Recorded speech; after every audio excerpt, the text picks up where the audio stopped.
हा उंबरखिंडीतील शौर्यस्तंभ इतिहासाची साक्ष असणारा, पुढील कितीतरी पिढ्यांना हा सांगणार आहे.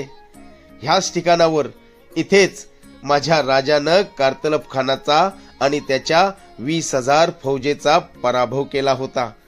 2 फेब्रुवारी 1661 याच दिवशी मराठ्यांनी मुघलांना आपल्या तलवारीचं पाणी पाजलं होतं.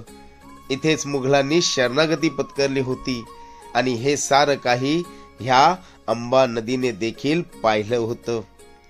हा सह्याद्री मात्र उभा होता मराठ्यांच्या रक्षणासाठी.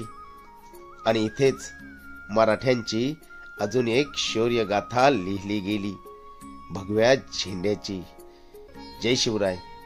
छत्रपती शिवाजी महाराज की जय. धन्यवाद.